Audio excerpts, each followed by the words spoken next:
कहानी की शुरुआत में हमें दो साइंटिस्ट को दिखाया जाता है जो कि हस्बैंड वाइफ होते हैं।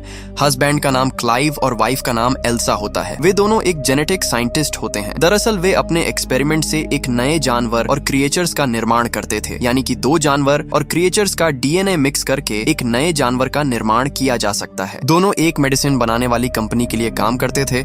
उस कंपनी का नाम नर्ड था। वे दोनों अलग अलग प्रकार के जानवरों से एक नए जानवर का निर्माण करके उनसे प्रोटीन प्राप्त करना चाहते थे, जिससे मानव शरीर में होने वाले सभी प्रकार की बीमारियों का मेडिसिन उस प्रोटीन से प्राप्त की जा सकती है। उन दोनों ने एक्सपेरिमेंट से एक नए एनिमल का निर्माण भी कर दिया था, जो कि एक मेल एनिमल होता है, जिसको एक फीमेल एनिमल के पास रखा जाता है, जिसका पहले से ही निर्माण किया जा चुका था। उन दोनों को एक बॉक्स में साथ रखने पर देखते हैं कि वह दोनों प्यार से मिल रहे हैं, यानी वे दोनों एक दूसरे को पसंद करने लगते हैं और उन सभी में खुशी का माहौल होता है क्योंकि उनका एक्सपेरिमेंट सक्सेसफुल हो गया है। इस एक्सपेरिमेंट को लेकर एल्सा और क्लाइव अपने बॉस के पास जाते हैं और उन्हें एक्सपेरिमेंट के बारे में बताते हैं, तो बॉस भी खुश हो जाती है और उन दोनों को शाबाशी देती है। तभी एल्सा कहती हैं कि इसके साथ साथ एक और भी तरीका है जिससे हम और भी ज्यादा प्रोटीन प्राप्त कर सकते हैं।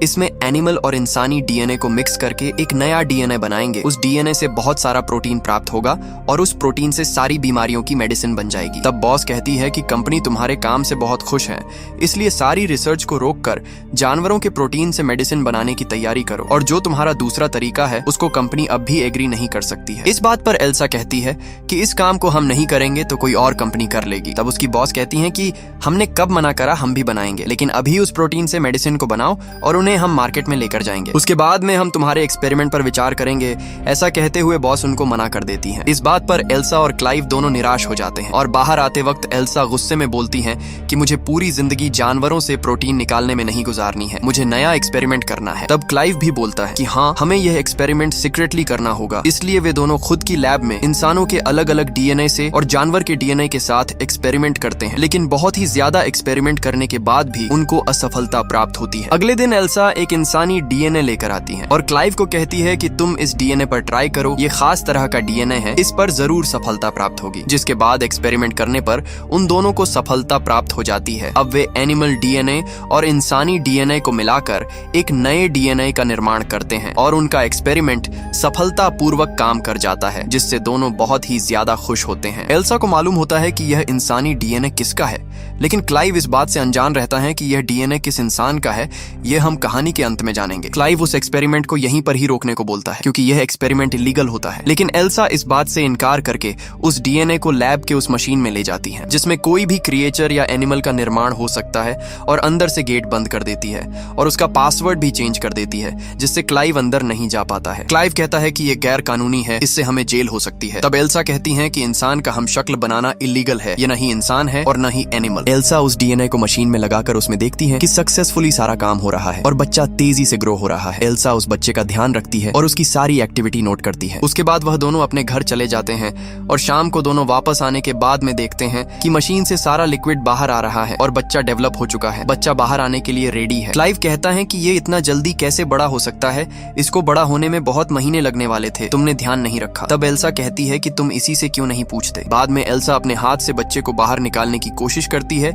जैसे ही एल्सा अपना हाथ अंदर डालती है, उसका हाथ वह बच्चा पकड़ लेता है और हाथ पर काट लेता है। तभी क्लाइव उस मशीन को तोड़ देता है, जिससे वह बच्चा बाहर निकल जाता है। वह मछली की तरह दिखाई देता है और उसके काटने से एल्सा की हालत खराब हो जाती है। तभी क्लाइव उसको एक इंजेक्शन देकर ठीक करता है। क्लाइव उस क्रिएचर को एक बॉक्स के अंदर बंद कर देता है। वे दोनों लैब के बाहर आ जाते हैं। क्लाइव कहता है कि इसको मार देना चाहिए, लेकिन ऐसा करने से एल्सा उसे बोलती है कि इसको नहीं मारेंगे। क्या पता हमने एक सक्सेसफुल क्रिएचर का निर्माण किया हो, लेकिन क्लाइव उसकी बात नहीं मानता है और उसको मारने के लिए अंदर जाता है। वे देखते हैं कि वह क्रिएचर तो मर चुका है।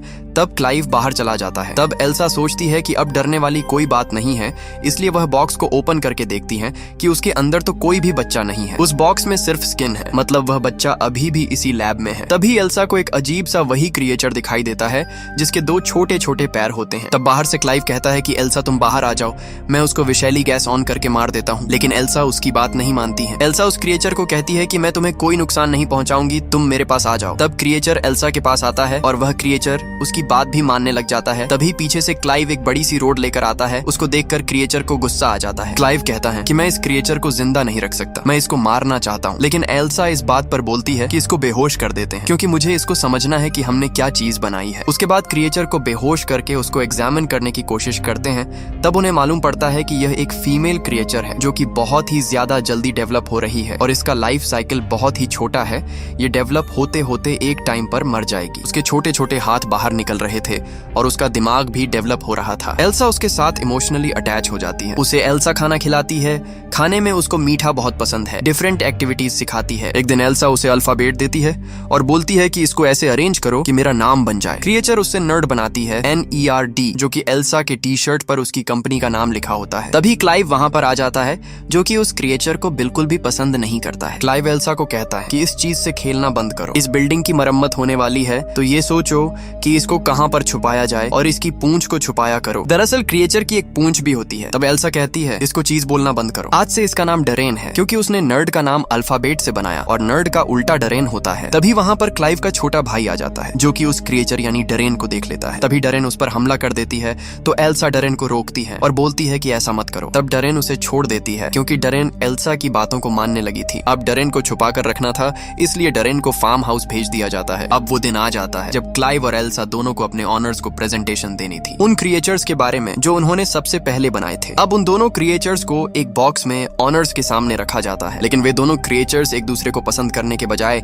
आपस में मारने लग जाते हैं। सामने बैठे सब लोग इस दृश्य को देखकर डर जाते हैं। इससे वे सब डिसअपॉइंटेड हो जाते हैं। अब वे उन क्रिएचर के लड़ने का रीजन ढूंढते हैं, जिससे उनको पता चलता है कि जो फीमेल क्रिएचर थी वह अपने आप कन्वर्ट हो चुकी थी। वह एक मेल क्रिएचर में चेंज हो चुकी थी क्योंकि उसमें एक ऐसे एनिमल का DNA था जो जेंडर कन्वर्ट कर सकता था। इसलिए वह दोनों सामने आने पर आपस में लड़कर मरने लगे। एल्सा और क्लाइव दोनों डरेन पर बिजी होने की वजह से इस एक्सपेरिमेंट पर ज्यादा ध्यान नहीं दे पाए, इसलिए ये सब कुछ हो गया। लेकिन कंपनी के ऑनर्स को ये सब कुछ मालूम नहीं है कि उनका एक सीक्रेटली एक्सपेरिमेंट चल रहा है जिसमें वे बिजी थे। एक दिन एल्सा और क्लाइव दोनों घर पर होते हैं। तब वे दोनों आपस में इंटीमेट कर लेते हैं, जिसे डरेन छुप कर देख लेती है। उसकी भी अब क्लाइव को लेकर उत्तेजना बढ़ने लग जाती है और अब डरेन बड़ी होने लगती है और उसको छुपाने के लिए भी बहुत सारी दिक्कतों का सामना करना पड़ रहा था। इसलिए वह सब फार्म हाउस जाने लगते हैं, जिसके लिए वे उसको एक बॉक्स में डालकर लेकर जाते हैं और बाहर निकालते वक्त डरेन जंगल में भाग जाती है। एल्सा और क्लाइव दोनों उसका पीछा करते हुए जंगल में जाते हैं। वे दोनों देखते हैं कि डरेन एक रैबिट को खा रही होती है। डरेन को वहां से लेकर घर में रखा जाता है, लेकिन वह वहां पर बोर होने लग जाती है। उसने बोलकर नहीं बताया, लेकिन उसने अल्फाबेट को क्रम वाइज जमा कर बताया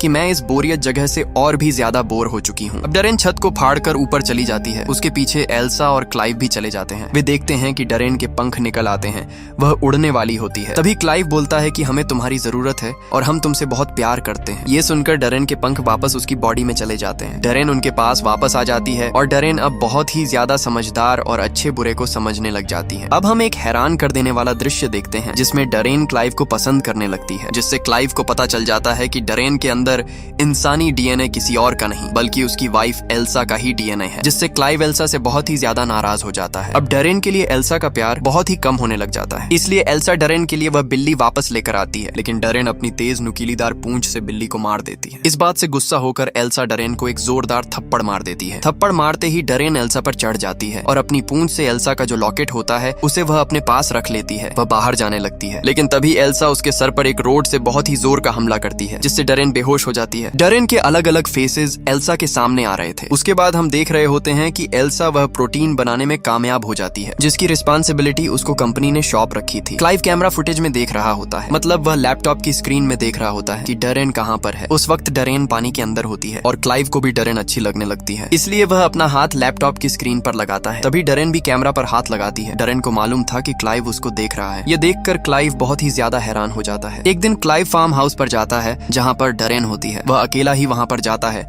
यानी कि उसके साथ एल्सा नहीं होती है। क्लाइव चारों तरफ देखता है, लेकिन उसको कहीं पर भी डरेन नहीं दिखती है। तब वह डरेन को आवाज लगाता है। तभी डरेन उसके पीछे आ जाती है। डरेन क्लाइव को बोलती है कि वह उसे पसंद करती है, लेकिन क्लाइव उसको मना कर देता है कि हमारे बीच ऐसा कुछ भी नहीं हो सकता है। लेकिन अंदर ही अंदर क्लाइव भी डरेन को पसंद करता था, इसलिए वह अपने आप को रोक नहीं पाया और उन दोनों के बीच इंटीमेट हो जाता है। तभी वहां पर एल्सा आ जाती है और उन दोनों को एक साथ देख लेती है, जिससे नाराज होकर एल्सा वहां से चली जाती है। डरेन की नुकीली पूंछ बहुत ही ज्यादा घातक हो सकती थी, जो किसी को भी नुकसान पहुंचा सकती है, इसलिए एल्सा ने उसकी पूंछ को काट दिया। उन दोनों को एहसास हो जाता है कि हमें ऐसा क्रिएचर नहीं बनाना चाहिए था। एल्सा कहती है कि मैंने वो प्रोटीन बना लिया है जो हमारी कंपनी को चाहिए था, और यह प्रोटीन डरेन के शरीर में बहुत ही ज्यादा मात्रा में है और वे दोनों डिसाइड करते हैं कि अब हमें डरेन को मार देना चाहिए। वह दोनों वापस फार्म हाउस जाते हैं और डरेन को आवाज लगाते हैं, लेकिन डरेन उनको कहीं भी नजर नहीं आती है। तभी वे देखते हैं कि डरेन बहुत ही ज्यादा गंभीर हालत में है, जो कि मरने वाली ही होती है क्योंकि उसकी लाइफ साइकिल बहुत ही कम होता है। देखते ही देखते देखते डरेन मर जाती है। क्लाइव और एल्सा फार्म हाउस के नजदीकी जगह में डरेन को दफना देते हैं। उसके बाद क्लाइव का छोटा भाई कार लेकर वहां पर आ जाता है। उसके साथ में कंपनी का एक एम्प्लॉय भी होता है। दरअसल उसका छोटा भाई भी उसी कंपनी का एम्प्लॉय होता है। वह बोलता है कि हमें पता है तुमने एक क्रिएचर का निर्माण करा है। उस प्रोटीन में इंसानी डीएनए मिला है, जिससे सब मालूम पड़ता है कि तुमने एक एनिमल और इंसानी डीएनए से क्रिएचर का निर्माण करा है। बताओ वह क्रिएचर कहाँ पर है? तुम हमें बेवकूफ मत समझो। एल्सा कहती है कि वह क्रिएचर तो मर चुकी है और तुम उसे खोद कर देख सकते हो। तभी वहां पर जोर से अजीब चिल्लाने की आवाज आती है। वह आवाज उसी तरफ से आती है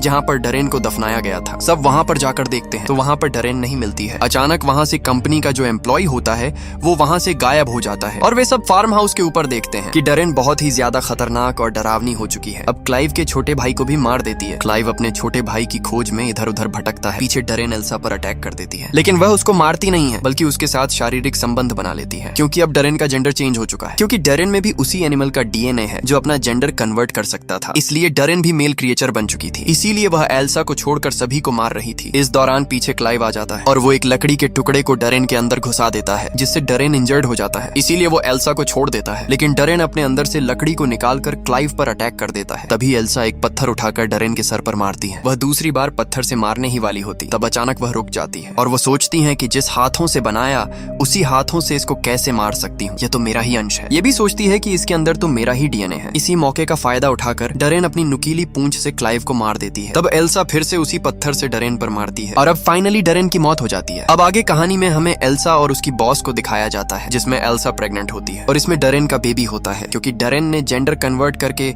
एल्सा के साथ शारीरिक संबंध बनाए थे। एल्सा पूरी लाइफ रिस्क लेकर और क्लाइव को खोकर अपनी कंपनी के लिए काम कर रही थी, इसलिए उसे कंपनी बहुत सारा अमाउंट देती है और कंपनी भी उससे खुश थी, क्योंकि एल्सा के द्वारा बनाए प्रोटीन से कंपनी को बहुत बड़ा बेनिफिट मिला। एल्सा की बॉस उसको बोलती है कि तुम इस एक्सपेरिमेंट को रोक भी सकती हो, लेकिन एल्सा इतना रिस्क लेने के बाद और जेनेटिक साइंटिस्ट होने की वजह से इस एक्सपेरिमेंट को आगे बढ़ाए रखती है, जो कि एक्सपेरिमेंट एल्सा के पेट में पल रहे डरेन के बेबी के जरिए होगी। और अब कहानी यहीं पर ही खत्म होती है। दोस्तों, आपको हमारी स्टोरी कैसी लगी हमें कमेंट में जरूर बताएं। अगला वीडियो किस मूवी पर आप देखना चाहते हैं हमें जरूर बताएं। मैं आपके प्यारे प्यारे कमेंट रोजाना पढ़ता हूँ। मिलते हैं नेक्स्ट वीडियो में।